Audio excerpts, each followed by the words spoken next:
Hi guys, and welcome to the fifth intermediate double bass tutorial at the virtual Benedetti sessions with me, Stewart.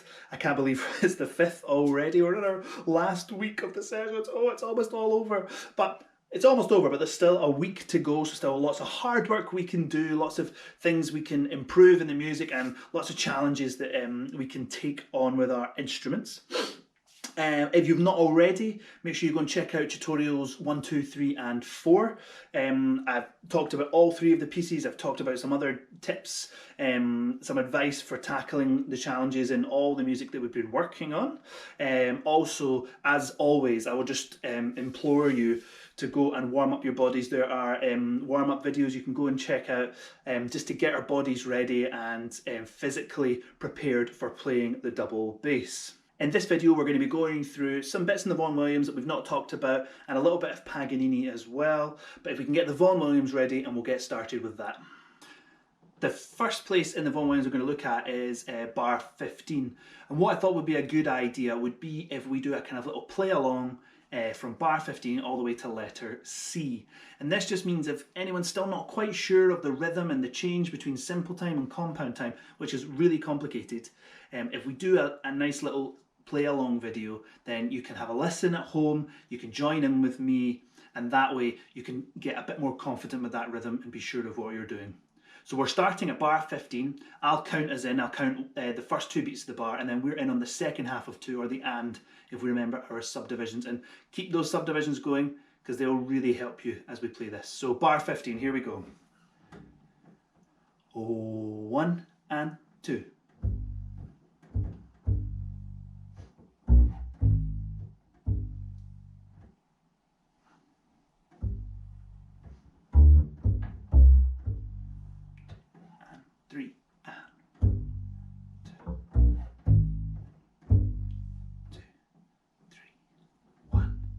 Two, three, 1, 2, 3, 1, 2, 3, 4, 5, 6, 1, 2, 3, 1, 2, 3, 1, 2, 3, 1, 3, 4, 6, 1, 2, 3, 4, 5, 6, 1, 2, 3, 4.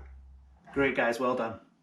The next bit of Vaughan Williams I want to talk about is letter C. Now, in previous tutorials we talked about how we, in our left hand, we can use second position to make it a little bit easier at letter C. We also talked about the speed of the bow. You were talking about our treacle bows and making sure we're using the right speed and distribution of our bow. And I want to talk again about the bow and just about the sound that we're making at letter C. So if you have a look at your music, you can see it says appassionato. Later on at letter D we have sostenuto, but I think it probably is quite a sustained sound at C anyway. We want to really create this kind of bed of support that the rest of the orchestra can sit on top and feel really comfortable. And to do that, we need to really think about how we're using our bow to make that sound.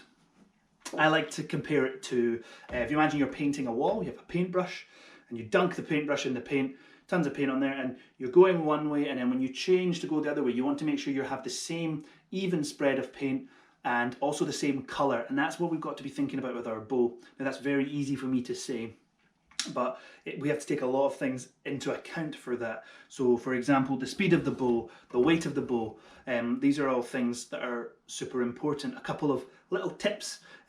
We usually, I'm sure a lot of you know this, we usually lose volume as we get towards the tip because it's a much lighter end of the bow and it's further away from our hand. So thinking that as we're travelling towards the tip to create that sustained sound, we want to add a little bit more weight to support that, and vice versa. When we're coming back towards the heel, if there's no crescendo printed, if we don't want a crescendo, we kind of tend to naturally do one anyway because we're getting back towards that heavy end of the bow, so taking a little bit of weight out. In terms of the speed, we have to kind of look at the music, look at the rhythm that we're playing, and that will tell us kind of how fast or slow a bow should be going. And then the third thing is point of contact, and that's really important when it comes to creating this sustained sound, and making sure that we have a good point of contact with the strings and that we are always in touch using the right weight and the right speed with that point of contact to get the sound that we want. Again, I'll say it, that sustained, passionate sound.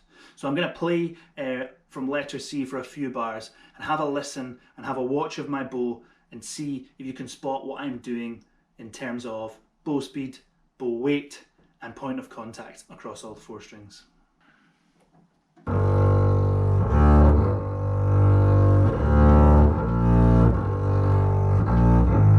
Treacle bow.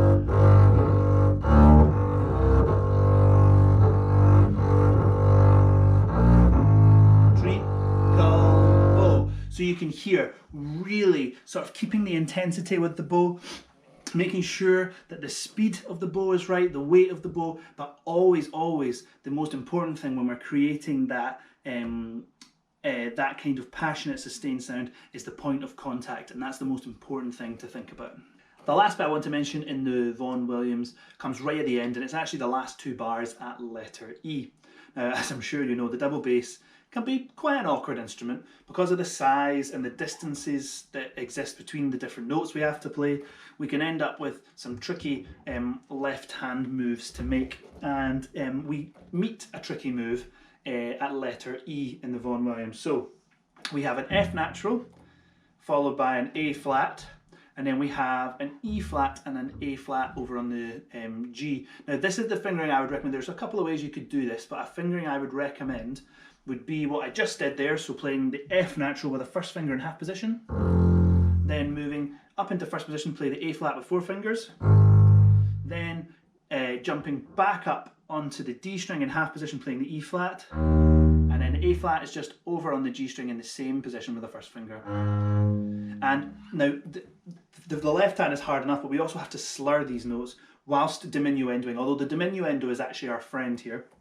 So if we think about on the down bow, we've got that shift, and we did have that little exercise in the previous tutorial going back and forward between the A flat with 4 fingers and the B flat in half position. So this shift should be a little bit familiar to you now. So we have this shift from F to A flat, and then we have to get over onto the D string for the up bow, and diminuendoing constantly. So we start 40, but from then on, just constantly drifting away, and really, really making sure that those last 2 notes, the last E flat and A flat, are disappearing into nothing. So the other fingering option for that with the left hand, if we play the F and A flat as we would, you can then, if you're super, super comfortable and more comfortable with going into 3rd position, you can go into 3rd position on the A string and play 2 fingers on the A string and then 2 fingers on the D string, like that. It's a little bit more awkward, but if you are more comfortable with 3rd position, it can be a good option. But I would recommend the half first, half position option, because that just seems to be set a little bit nicer under my hand, and it seems to be a little bit easier to do the bowing and to do the dynamics. And just to finish with a word on those dynamics, so really we are starting 40, so the first bar, 40 with a diminuendo, and from then on, really moving our bow up towards the fingerboard, and those last 2 notes can really just drift off into nothing. If you imagine playing in a double bass section, you know, with 7 other double bass players or 9 other double bass players, or and if everyone is doing that kind of up in the upper half of the bow and really kind of like the last 2 notes just drifting away, the sound it would create would be absolutely magical. We're now going to take a look at the Paganini and at variation 6. So it starts with us finger clicking. Now you're just told on the double bar line to put your bow down, and I would recommend practicing finger clicking whilst holding your bass, because you don't want to find out in a concert that you can't do it. You know, these are the little things you should practice at home to make sure you've got, you know, you've mastered it before you have to do it in a performance. So we have our finger snaps, and then from bar 1 to 6 onwards, we have these pizzicato figures that either come in on the second half of beat 1 or the second half of beat 2. So with a kind of little upbeat around a crucis into the note. So the first one, in fact, if I go from 1 to 6 itself, it goes 1 da da da, 1 2 da da da da, 1 2 1 da da da, 1 2 da da da da, 1 2 1 da da da, 1 2 1 and 2 and 1 2 and 1 2 and. Okay, so I would really recommend clapping that rhythm and getting used to that rhythm, because it sits quite nicely, but there's a couple of bits just to kind of catch you out. And then again, even though we're in a quicker tempo, subdivisions in your head, especially for those last 2 bars. What is that? 1 3 7 and 1 3 8. We have 1 and 2 and 1 and 2 and. So really, really important using our subdivisions to really know and feel where those notes come. As well as the rhythm of the pizzicato, we also want to think about the sound that we want to make. And I think we have fortissimo in the music, and I think we want to create quite a direct, punchy sound.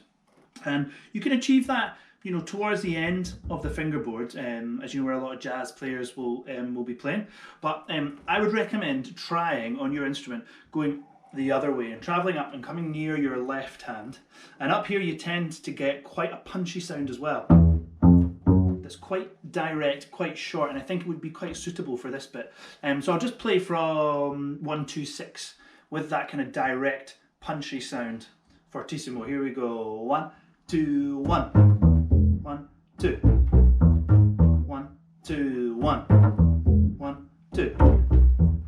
1, 2, 1. 1, 2, 1. 1 and 2 and 1 and 2 and. Okay? So you really heard that, especially for those last two. I want them to be ultra punchy. I know they don't have an accent or anything marked, but we can be sneaky. So that is in bar 4, 5, 6, 1, 3, 7 and 1, 3, 8. We have 1 and 2 and 1 and 2 and. Like that. So getting up near here, getting a good hold of the string, and that can really help us to make that kind of punchy and direct pizzicato sound. The last thing we're going to talk about in today's tutorial is the finale of the Paganini.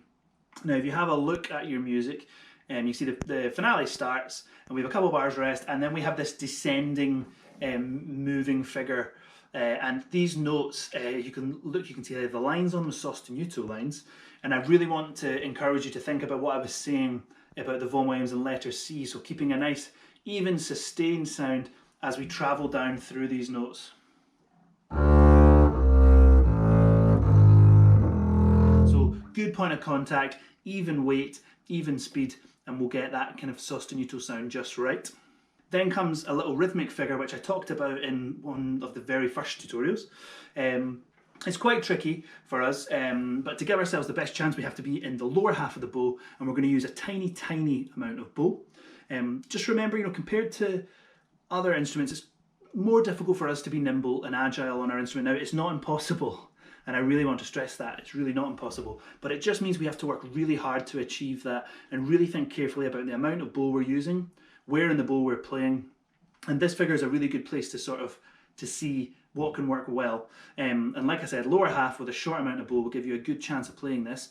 I'll just play it now from 1, 5, 3 so you can hear it, and just watch my bow, and hopefully you'll see that I'm using a minuscule amount of bow. Here we go. This is 1, 5, 3. 1, 2, 1.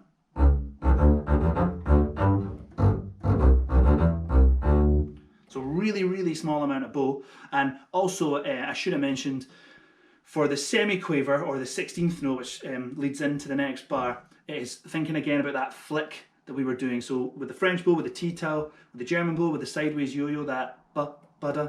So we have to play short and play really accurately, but keeping our hand nice and relaxed so we can do that kind of little flick to get the upbeat just right.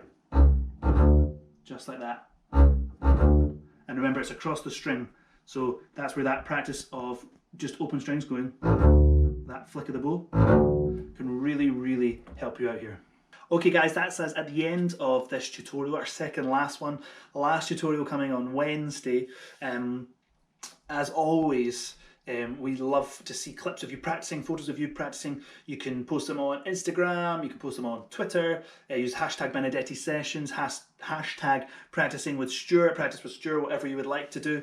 And we really do enjoy seeing all those clips and photos and just anything in general, because we're so happy to see you all having a good time. If there's still a couple things that are tripping you up or things you're finding difficult, then please ask your teacher, you know, beg them for the knowledge. You know, teachers, they love curious students, they love questions. So if there's something you think, oh, I want to know how to do this in a certain way, then go and ask them, and they will definitely have the know-how and the guidance, and they will impart that to you, and that will enable you to become a better musician and to get better at the double bass.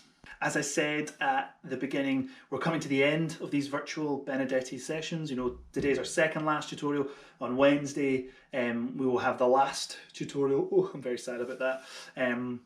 But it's really important. Now we're into this last week. I know it seems, oh, we've got one more week, and we might even be getting a bit bored is the wrong word, but maybe getting a bit familiar with the music and thinking, oh, it's this bit again. But it's really important that we keep the spirit and the character behind the music alive, and that we're thinking about the story and thinking about new ways that we want to say things with our instrument and new ways that we want to make our sound come to life. And that is, you know, a really important thing. You know, as a musician, I know what it's like. If you're playing music over and over again, it can be really easy for our brains to get lazy, for us to sort of think, well, I know what this is anyway. I know that it's a sword fight, or I know it's this. But actually, we should really challenge ourselves and really push ourselves to find new ways to say the same sorry, I've said that the wrong way around. Silly me.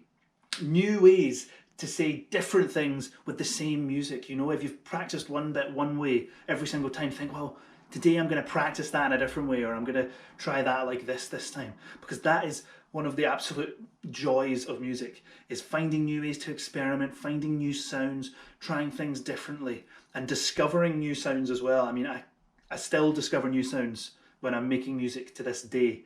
So just think about that journey you have ahead of you now with your instrument. You can go into the future discovering new sounds, finding new ways to say things with your instrument. And that really gets to the heart of what music is all about. So in this last week, really, you know, doing your best, trying your hardest to really push yourself and get the most out of this music and get the most out of this experience. And I promise when you finish, you will feel such a sense of reward about that. So for now, I'm going to say goodbye and thank you for watching this tutorial. Go and check out the other ones and make sure you catch the one on Wednesday. And have a great time playing your instrument and making your music, guys. Bye bye.